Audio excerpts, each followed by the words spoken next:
Exam tour. शिक्षक अभ्यर्थी लगातार इस परेशानी में झेल रहे हैं कि क्या सप्लीमेंट्री रिजल्ट दिया जाएगा या बीपीएससी टीआरई 3 की तैयारी शुरू कर दें। क्या क्या हो सकता है यदि रिजल्ट दिया जाएगा तो क्या संख्या बढ़ सकता है, कब तक दिया जा सकता है, क्या उम्मीद है, रिजल्ट इतना समय क्यों लग गया। क्योंकि 13 को नियुक्ति पत्र दिया गया, अभ्यर्थी को यह लग रहा था कि 14-15 तक रिजल्ट दे दिया जाएगा या 13 को देर शाम तक रिजल्ट दे दिया जाएगा। लेकिन उसके बाद बीपीएससी कई रिजल्ट दी, लेकिन अभी तक शिक्षक अभ्यर्थी यानी बीपीएससी टीआरई 2.0 का सप्लीमेंट्री रिजल्ट नहीं आया, यानी पूरक रिजल्ट नहीं आया। अध्यक्ष सर के द्वारा बताया गया था कि 14,700 कुछ रिजल्ट दिए जाएंगे, तो कब तक रिजल्ट दिया जाएगा, क्या इसकी संख्या बढ़ सकती है, इस पर नवीन सर से चर्चा करेंगे। वीडियो को अंत तक देखिएगा और वीडियो को जरूर शेयर करिएगा ताकि आपका जो डिमांड है वह पूरा हो सके। सर आपका स्वागत है एग्जाम में। जी बहुत बहुत धन्यवाद। सर अभ्यर्थी अब ये सोच रहे हैं इतना विलंब क्यों हो गया, क्या कारण है, क्या रिजल्ट नहीं आएगा, आएगा तो कब तक आएगा, ये सब में सोच रहे हैं, सप्लीमेंट्री कब तक हो सकता है। निश्चित रूप से चूंकि अभी तक स्कूल अलॉट नहीं हो पाया था, जो भी अभ्यर्थी जिनको भी नियुक्ति पत्र बांटा गया था तो स्कूल भी बांटना था उसके जस्ट बाद, वो प्रकरण पूरा एसीएस प्रकरण हो गया, बीच में वो छुट्टी पर चले गए।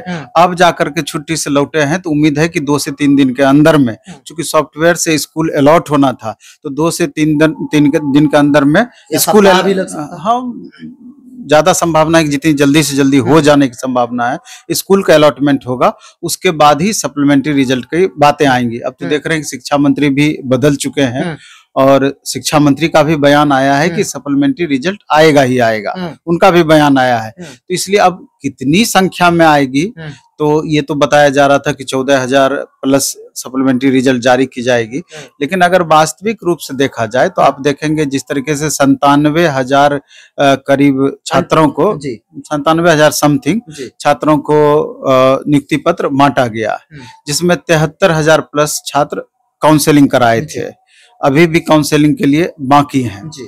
और इस बीच में देख रहे हैं कि दोबारा से थंबनेल का वेरिफिकेशन का प्रोग्राम चालू किया गया, डॉक्यूमेंट्स वेरिफिकेशन का दोबारा से चल रहा है।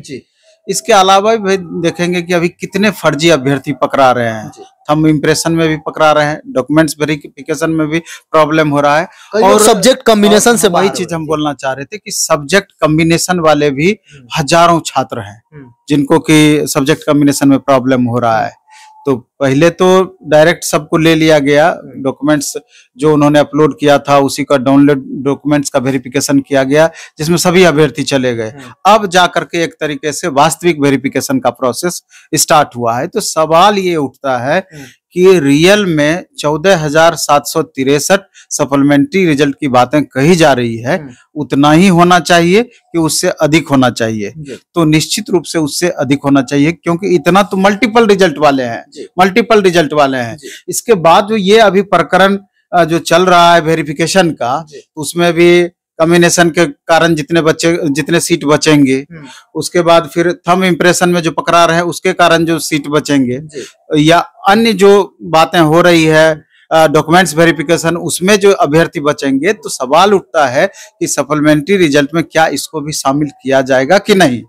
हम तो हमेशा से इस बात का मांग करते रहे हैं कि 1,22,000 वैकेंसी आपने निकाली थी, 97,000 स्टूडेंट को नियुक्ति पत्र आप बांट रहे हैं, इस बैच इसमें जो बीच में जो बच रहा है इतनी बड़ी गैप स्टूडेंट का, यानी लगभग 25,000 के करीब, तो ये 25,000 सीट बचने का अभी भी वास्तविक रीजन आपके पास नहीं है कि इतना हाई कट ऑफ जाने के बावजूद सीट आपकी वैकेंट कैसे रह गई। अभी भी हमको ये बड़ा सा प्रश्न लगता है और हमको हमेशा लगता है कि इसी बार जो बच्चे एग्जाम दिए थे तो जो सीट बच रहा है सप्लीमेंट्री रिजल्ट में शामिल करने का राइट बनता है, शामिल करना चाहिए कि, और उचित कारण बताना चाहिए कि आखिर इतनी सीटें क्यों बची रह गई इतने हाई कट ऑफ के बावजूद।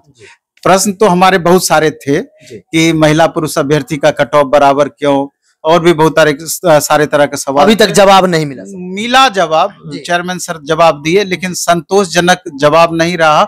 बहुत हद तक वो समझ में भी नहीं आ पाया कि 35,000 हॉरिजॉन्टल रिजर्वेशन की बातें कही गई, तब जाकर के बराबर क्यों 50,000 1 to 5 6 to 8 में महिला अभ्यर्थियों के लिए रिजर्वेशन था, तब जाकर के बराबर क्यों अदर स्टेट के महिला अभ्यर्थी को बिहार स्टेट के महिला अभ्यर्थी में क्यों शामिल किया गया, कई सारे अभी भी प्रश्न है, लेकिन चूंकि अभी मुद्दा आ गया है कि सप्लीमेंट्री रिजल्ट से रिलेटेड, तो हमको लगता है कि इस महीने के लास्ट तक निश्चित रूप से स्कूल अलॉटमेंट के बाद जितनी जल्दी होगी सप्लीमेंट्री रिजल्ट जारी किया जाएगा। लेकिन 14,700 ही रिजल्ट क्यों, एक बड़ा सा प्रश्न चिन्ह मेरे तरफ से लगा हुआ रहेगा। सर, जो अभ्यर्थी इसमें वेट कर रहे हैं रिजल्ट को लेकर, वो ये सोच रहे हैं कि मेरा रिजल्ट हो जाएगा। बहुत सारे लोग ऐसा अस्वस्थ हैं, बैठे हुए हैं। बहुत लोग ये भी सोच रहे हैं कि मेरा 2 अंक कम है, मेरे सब्जेक्ट में हो जाएगा, मेरा 5 अंक कम है, मेरे सब्जेक्ट में हो जाएगा। लोग ये अपना अपना सोच रहे हैं कि कहीं मेरे सब्जेक्ट का कम होगा। क्या उम्मीद है विद्यार्थी को? आप क्या कहिएगा कि अभी तैयारी करना चाहिए, यदि एनसीईआरटी हो, एससीईआरटी हो, या जो भी तैयारी करते हैं, यदि उनका सिलेक्शन हो भी जाता है तो वो पढ़ाने में यूज हो जाएगा, यदि सिलेक्शन न भी होता है तो टीआरई 3 की भी तैयारी कर। इसको लेकर आप क्या कहिएगा? जैसे सवाल ये उठता है कि अभी बहुत सारे अभ्यर्थियों की सांसें रुकी हुई है, उनको लगता है कि हमारा तो बराबर मार्क्स पर है, तो निश्चित रूप से वो भी लेकिन कंफ्यूज हैं, क्योंकि पिछली बार कई ऐसे टाई ब्रेकर वाले कैंडिडेट थे कि उनका भी कई कैंडिडेट का नहीं हो पाया था। तो अब सवाल उठता है कि अगर 14,763 सप्लीमेंट्री रिजल्ट ही जारी किया जाता है तो कट ऑफ पर क्या प्रभाव पड़ सकता है। तो जैसे मल्टीपल रिजल्ट की बातें हैं, ये सारे स्टूडेंट मल्टीपल रिजल्ट वाले हैं, तो स्वाभाविक है कि 11th-12th में कम वैकेंसी खाली होंगी, वहां पर खाली होंगी। वैसे अभ्यर्थी जो शिक्षा विभाग में भी है, कल्याण विभाग में भी है, तो 100% कल्याण विभाग वाले शिक्षा विभाग में भी है लगभग, तो वो सीट वैकेंट हो सकती है। कुछ ऐसे भी कैंडिडेट होंगे कि जो कि ऑलरेडी दूसरे जगह जॉब कर रहे होंगे, पहले से घर के नजदीक में जॉब मिलने की संभावना के कारण वो इस बार कराए होंगे वेरिफिकेशन या एग्जाम दिए होंगे। बहुत मेरे नजर में भी वैसे अभ्यर्थी है कि ऑलरेडी स्टेशन मास्टर सिकंदराबाद दूर दूर में या दूसरे पोस्ट पे कार्यरत थे, तो और वो अब अपने गृह राज्य में आना चाहते हैं और गृह जिला में आना चाहते थे, तो उनके मन माफिक जिला अलॉटमेंट नहीं हो पाया है, तो अब जाकर के वो कंफ्यूजन क्रिएट करते हैं कि ज्वाइन करें अथवा नहीं करें। बहुत सारे ऐसे अभ्यर्थी हैं, तो हजारों सीटें और वैकेंट हो सकती है। अगर इनको भी अगर इसमें जोड़ दिया जाता तो मेरे ख्याल से बहुत ज्यादा कट ऑफ पर फर्क पड़ता। लेकिन अगर इतना ही दिया जाएगा तब भी सबसे ज्यादा जो कट ऑफ पर फर्क पड़ने की संभावना है वो 6 to 8 में पढ़ने की संभावना है। तो मेरे ख्याल से 6 to 8 में सप्लीमेंट्री अब देखना ये होगा कि जिनको बराबर मार्क्स वाले कैंडिडेट हैं उनकी संख्या कितनी है, क्योंकि उनकी भी ठीक ठाक संख्या है। उसके नीचे आता है तो फिर कैटेगरी बाय कैटेगरी नीचे बढ़ना होगा, और कैटेगरी बाय कैटेगरी में देखना होगा कि उस कैटेगरी के कितने कैंडिडेट खाली कर रहे हैं, कितना खाली हुआ है, तो उस कैटेगरी वाले को लाभ मिलेगा। तो 1 से 2 नंबर तक मेरे ख्याल से 6 to 8 में नीचे आना चाहिए। उससे ज्यादा का संभावना अभी हम व्यक्त नहीं कर सकते हैं जो परिस्थितियां हैं, क्योंकि देख रहे हैं कि एक मार्क्स पर बहुत अभ्यर्थी हैं। उसी तरीके से 9th-10th में बराबर वाले का हो सकता है, मे भी कि कहीं कहीं 1 नंबर डाउन भी हो सकता है, कहीं 2 नंबर डाउन हो सकता है, अभी एग्जैक्ट कहना मुश्किल है। और 11th-12th में तो हमको लगता है कि बराबर वालों का रिजल्ट हो सकता है। हाँ, मोटा मोटी यही स्थिति आप। सर, टीआरई 3 के लिए क्या करें? आप कुछ कर रहे हैं वो भी बता दें। तो मेरा तो हमेशा से ये कहना है कि जो भी कैंडिडेट का रिजल्ट नहीं हुआ है सभी को टीआरई 3 में लगना चाहिए, बिना वेट किए कि कब तक सप्लीमेंट्री रिजल्ट जारी किया जाएगा। इस बीच में रिजल्ट आ गया तो इससे बेहतर और क्या हो सकता है, क्योंकि मानते हैं कि 24 अगस्त से आपका एग्जाम का डेट दिया हुआ है, लेकिन ये भी मान करके चलिए कि जो कट ऑफ की स्थिति मैक्सिमम सब्जेक्ट में बताती है तो बहुत मेहनत करने की जरूरत है। क्योंकि मान लीजिए कभी कहा जाता है कि 50,000 प्लस वैकेंसियां होंगी, कभी डेटा दिया जाता है अलग अलग यूट्यूब के माध्यम से, न्यूज़पेपर के माध्यम से कि 1 लाख तक वैकेंसी हो सकती है। ये तो उसी समय पता चल पाएगी कि वास्तविक वैकेंसी कितनी है। इस लेकर के पूरी जी जान से जो भी कमियां अभी पीछे आपकी रही है या इधर पास आउट हुए हैं तब भी आपको एकदम पूरी तरीके से नेक्स्ट वैकेंसी के लिए तैयार रहनी चाहिए।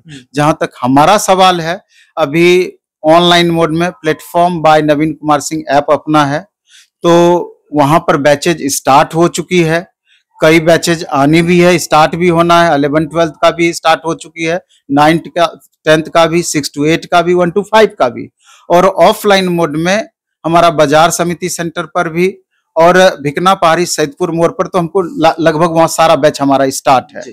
तो हम लोग जो अभी इस बार पढ़ा रहे हैं तो कंप्लीट हाइब्रिड मॉडल पर कि अगर ऑफलाइन क्लासेस आप करते हैं तो ऑनलाइन साथ में हम देते हैं। इससे बेनिफिट ये होता है कि चूंकि 6-7 महीना क्लास चलना है, कभी भी आपका क्लास गैप हो जाएगा तो आप कहीं भी रहेंगे आपका क्लास चलता रहेगा, छूटेगा नहीं। दूसरा कि क्लासरूम में अगर पढ़ा हुआ है तो वही वीडियो भी हम अगर आपको दे रहे हैं तो कभी भी जहां भी रहिएगा पढ़ा हुआ है तुरंत कहीं पर भी चलते फिरते भी आप उसका रिवीजन कर सकते हैं, अधिक से अधिक लाभ हो सकती है। और इस 29 तारीख से इस सैटरडे संडे से टेस्ट भी प्रारंभ हो रहा है। सब क्लास का लगभग टेस्ट स्टार्ट होगा, खासकर 1 to 5, 6 to 8, 9, 10 का टेस्ट प्रारंभ हो रहा है।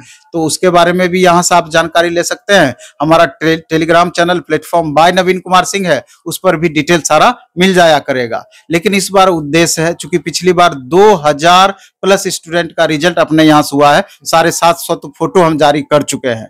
तो जिन स्टूडेंट को फेथ है ऑनलाइन या ऑफलाइन माध्यम से जुड़ सकते हैं, नहीं तो सेल्फ स्टडी सबसे बेस्ट स्टडी होता है। आप सेल्फ स्टडी के माध्यम से भी तैयारी करिए। अभी तो TRE 1 का क्वेश्चन पेपर आपके पास उपलब्ध है, TRE 2 का क्वेश्चन पेपर आपके पास उपलब्ध है। उसको आप आधार बनाइए, उस क्वेश्चन के लेवल को जज कीजिए और उस हिसाब से अपनी तैयारी को नया मुकाम दीजिए। उसमें भी NCERT, SCERT बेस्ट तैयारी आप कीजिए। अभी अपनी बुक भी आई है 7 वॉल्यूम में, physics, chemistry, bio, history, polity, economy, geography का 6ठी से लेकर 12वीं तक का एक ही बुकलेट में अलग अलग सब्जेक्ट के मोड में दिया गया है। NCERT प्लस SCERT बेस्ट, उससे बेहतर और क्या हो सकता है। मैक्सिमम क्वेश्चन भी उसमें से आया है। तो उसी हिसाब से आपके तैयारी को भी धार देने का प्रयास करना चाहिए। जो भी व्यूअर देख रहे थे लगातार ये कमेंट कर रहे थे कि नवीन सर से पूछिए कब तक क्या होगा। और एक बात बता दें, जो भी तैयारी कर रहे हैं वो 100% NCERT को जरूर पढ़ें। और NCERT पढ़ने से क्या होगा, आप भी देख रहे हैं, जो भी BPSC के द्वारा एग्जाम लिया जा रहा है, जब एग्जाम रिव्यू किया जाता है तो बच्चे बताते हैं कि NCERT से ही प्रश्न आया था। आप भी देख रहे हैं प्रीवियस में, तो NCERT जरूर पढ़ेंगे। और कोई क्वायरी हो शिक्षक अभ्यर्थी से रिगार्डिंग आने वाले वैकेंसी हो या इस वैकेंसी में, तो आप जरूर कमेंट बॉक्स में कमेंट कीजिएगा, फिर किसी इंटरव्यू में मैं शामिल करूंगा। सर समय देने के लिए बहुत बहुत धन्यवाद। बहुत बहुत आभार आपका।